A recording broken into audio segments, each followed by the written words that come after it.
Salut les anacalypsiens, bienvenue dans cette nouvelle vidéo, je vais dire d'NXT, non, au contraire, vidéo où on ne parle pas d'NXT, vidéo où on va revenir sur un Steel Cage match. À la base je voulais parler du tout premier et après je me suis rendu compte que le Steel Cage match comme le Hell in a Cell, il y en a tellement et qui sont pas comme le Royal Rumble, Money in the Bank ou encore War Games, Simulation Chamber, qui sont des stipulations qui sont là une fois dans l'année et tout. C'est vrai que le Steel Cage Universal c'est un peu plus varié, ça peut être à n'importe quel moment, enfin bref. Et du coup, quand j'ai commencé à faire une recherche pour trouver le tout premier, impossible de trouver le premier. On me parle d'une version du Steel Cage avec les barbelés et tout sur le dessus, mais moi c'est pas ça que je veux, donc peut-être que je ferai une vidéo dessus, parce qu'au moins celui-là je sais lequel est le premier. Mais bref, du coup j'ai juste sélectionné un Steel Cage que j'avais en tête, que j'avais vu il y a très très longtemps. C'est Jeff Hardy contre Umaga, donc Steel Cage match, lors de l'épisode de Raw du 7 janvier 2008. Je crois qu'on le trouve sur YouTube. Moi j'ai préféré le regarder quand même sur le WWE Network. Vous pouvez le trouver facilement, vous tapez Jeff Hardy contre Umaga et vous tombez directement dessus. Voilà, parce que la qualité sur YouTube elle n'a pas l'air incroyable pour ce match. Du coup, en termes de contexte, alors j'ai pas réussi à trouver de contexte dessus. La plupart des sites que je trouve, c'est des archives d'images.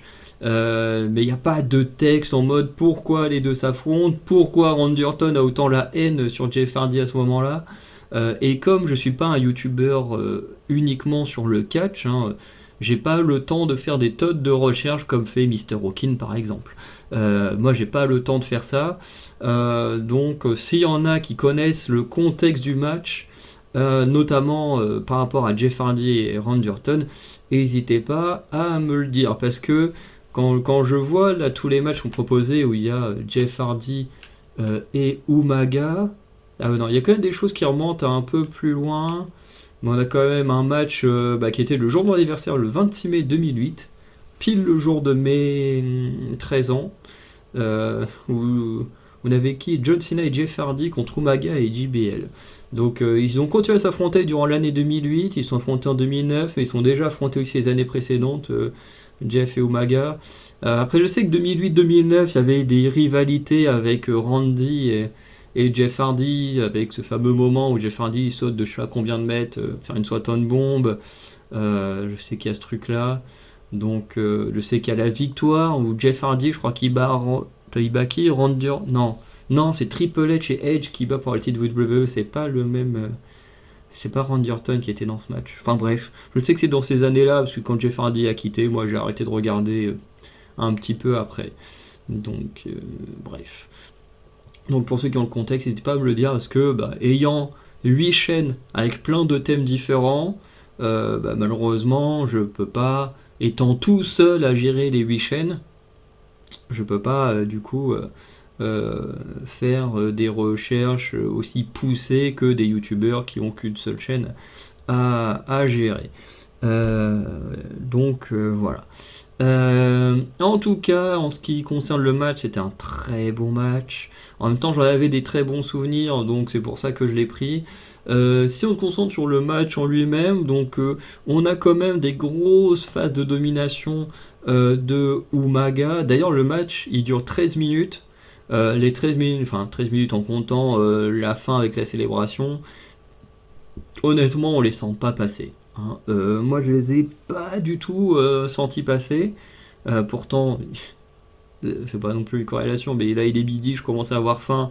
Et en général, quand j'ai faim, je suis moins concentré sur ce que je regarde. Et pourtant, là, le match il va tellement vite, c'est tellement fluide que, en fait, tu t'ennuies pas. Celui qui s'ennuie devant ce match, c'est qu'il est vraiment de mauvaise foi. À la limite, il y a un moment où tu peux t'ennuyer parce que t'as un moment où Maga il est sur une prise de soumission. Et d'ailleurs, le public est pas trop à fond derrière Jeff Hardy. Habituellement, le public, il frapperait des mains ou des trucs comme ça pour encourager Jeff Hardy. Là, le public est pas trop présent, je trouve, dans ce match. C'est un peu dommage, mais bon, c'est comme ça. Et Et du coup, à la limite, ce petit moment, allez, que tu dises, ouais, ce moment était un peu ennuyeux, ok, oui, je peux comprendre. Mais le reste du match, ça bouge tout le temps. T'as Umaga qui est excellent, franchement, en paix à son âme, cet homme, il était incroyable. Qui, du coup, va tenter plein de choses. Il va tenter des charges avec son fameux coup de fesse dans le coin, par exemple. Il y a un moment, il va se jeter, Jeff Hardy qui va esquiver, il va se prendre la cage en pleine tête. Enfin bref, pas mal de petits trucs comme ça. On monte toute sa puissance, hein, parce que même après avoir pris des gros coups, il survit. Il se trouve même un DDT sur une chaise et tac, il arrive à garder le dessus.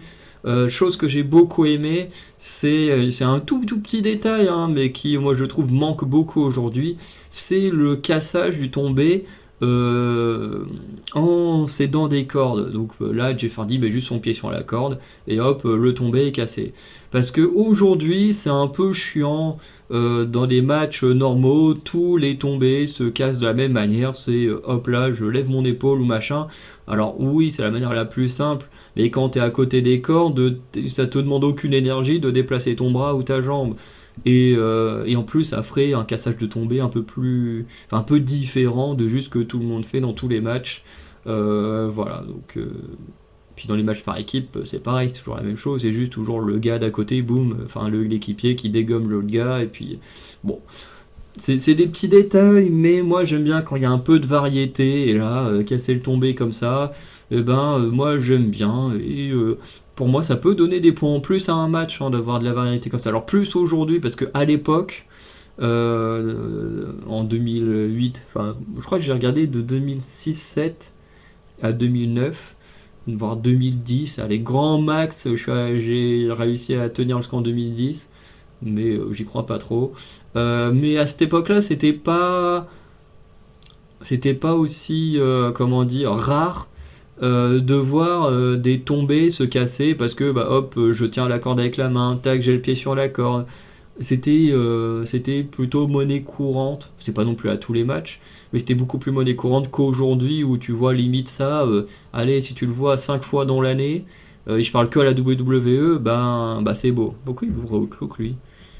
Mais voilà. Mais moi j'aime bien quand on travaille vraiment la variété. Et aujourd'hui, c'est un truc qu'ils prennent plus vraiment en compte, mais qui pour moi a quand même une petite importance. Autre chose intéressante dans le match, c'est la participation de Randy Orton, parce que je pense que Jeff Hardy devait sûrement avoir une opportunité au titre de Randy Orton, sûrement en étant rivalité avec Umaga, hein, quelqu'un confirmera sûrement en commentaire.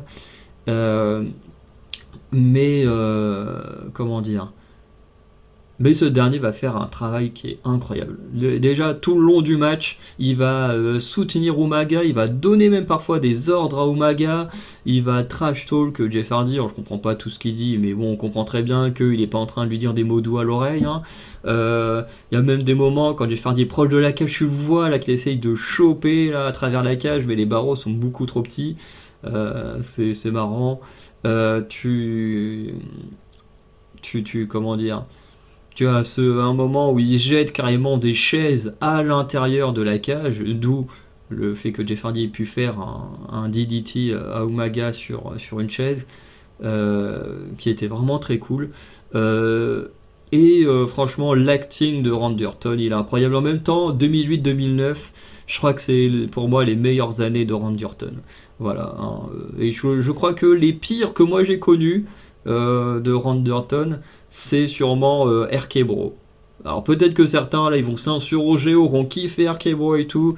Moi j'ai détesté RK-Bro. Voilà, je le dis honnêtement, j'ai détesté ça. Hein, ça me faisait chier de voir un mec que je kiffe comme Randy Orton en équipe avec Riddle, quoi. Déjà j'aime pas Riddle, son style de catch j'aime pas plus que ça. Bref.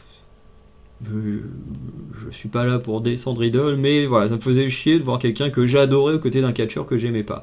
Donc voilà, et en plus, on aurait pu avoir les Rated RKO à nouveau, non, ils ont fait RK Bro, bon, ok.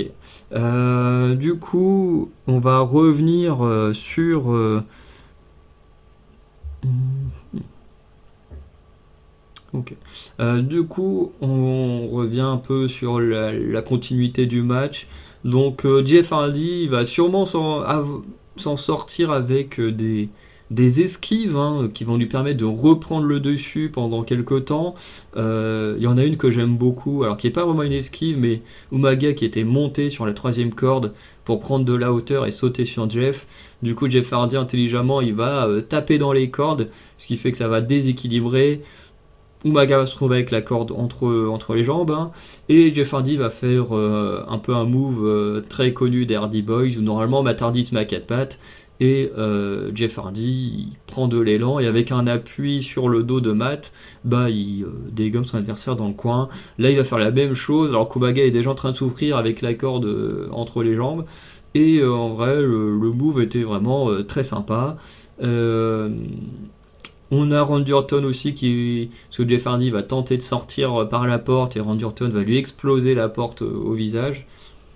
Et ce qui est un peu dommage, je sais pas si c'est le cas sur YouTube, mais en tout cas sur WWE Network, les coups de portée au visage sont cutés, c'est-à-dire que t'as un... Alors ils sont pas cutés dans le sens où la scène est coupée, mais t'as un cut dans le sens où c'est comme si on faisait pause et on reprenait une fois que le coup était porté. Ils l'ont fait à deux fois quand Randy Orton explose la porte sur la tête de Jeff Hardy, et le moment où Jeff Hardy, au moment où il balance une chaise au visage de Umaga, et là pareil il y a un cut. Je vais appeler ça un cut, mais voilà, vous avez compris ce que je voulais dire. Et bref, le match en tout cas là-dessus est vraiment très très bon. Et t'as ce moment à la fin où Jeff Hardy il monte sur le haut de la cage et tout, sauf qu'il sait pas trop quoi faire parce que soit il essaye de sortir, mais t'as Randy Orton qui est en dessous de lui, en dehors de la cage. De l'autre côté, t'as Umaga qui est en train de se relever à l'intérieur de la cage. Et là, t'as Jeff Hardy qui fait un Whisper in the Wind du haut de la cage, incroyable.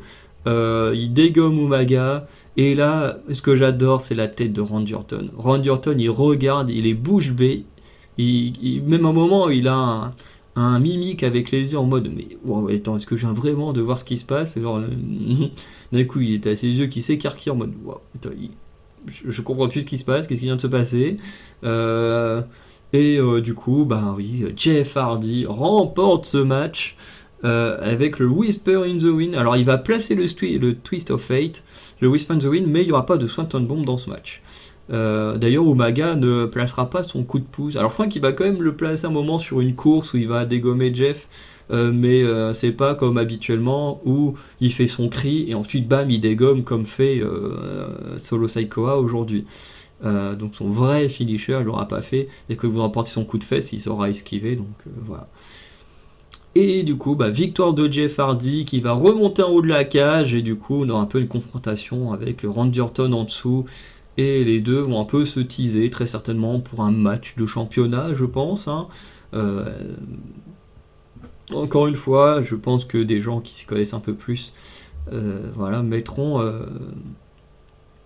mettront comment dire, des détails en commentaire. Donc voilà, on va s'arrêter là pour ce match. En tout cas, très très bon match. Moi j'adore. Bon, en même temps, je suis pas non plus le plus objectif. En même temps, l'objectivité n'existe pas. J'adore Umaga. Jeff Hardy, c'était mon catcheur préféré en 2008-2009. Donc voilà, là c'est vraiment la subjectivité à mort. Avec deux mecs comme ça, je peux que aimer, avec une stipulation où on s'envoie des coups de chaise, on fait des sauts du haut de la cage, je peux que kiffer et tout. Donc franchement, ceux qui n'ont jamais vu ce match, mais allez le voir, il est très très bien, en plus il dure à peine une dizaine de minutes, c'est extrêmement rapide. En plus il n'y a pas les entrées, alors je sais pas pourquoi il n'y a pas les entrées dans la vidéo, si vous faites comme moi, juste une recherche Jeff Hardy ou Umaga. Donc il n'y a pas les entrées, du coup on part direct sur du match. Et c'est vraiment pas mal. En plus, au début, c'est vraiment de la domination d'Umaga. Et puis après, on part sur les deux qui vont avoir leur petit moment de domination. Randy Orton qui va un peu foutre la merde. D'ailleurs, Les arbitres, c'est bizarre qu'ils ne renvoient pas Randy Orton backstage. Est-ce que c'est parce que c'est le champion de WWE, ils osent pas trop s'en prendre à lui, ou parce qu'ils savent que le mec est totalement cinglé, qu'ils ont peur de se faire agresser par lui? Parce qu'on est vraiment, je sais pas si on est déjà sur l'époque où Randy Orton est totalement cinglé, mais je pense qu'on n'y est pas loin, ou peut-être déjà dedans. Mais en tout cas, c'est un match à voir. C'est pas forcément un match 5 étoiles, mais pour moi, ça reste un très très bon match qui est très bon à voir. En plus, qui se passe à Raw, on a du bon divertissement. Je serais même pas étonné que ce soit le main event vu le match que c'est. Donc voilà. Donc, pour ceux qui, par exemple, connaissent le match, bah, n'hésitez pas à me dire ce que vous en avez pensé, si vous aimez bien ou pas. En tout cas, moi, je kiffe ce match. Et sinon, bah, on se dit à très bientôt pour de nouvelles vidéos. Passez une bonne journée, une bonne soirée. Ciao.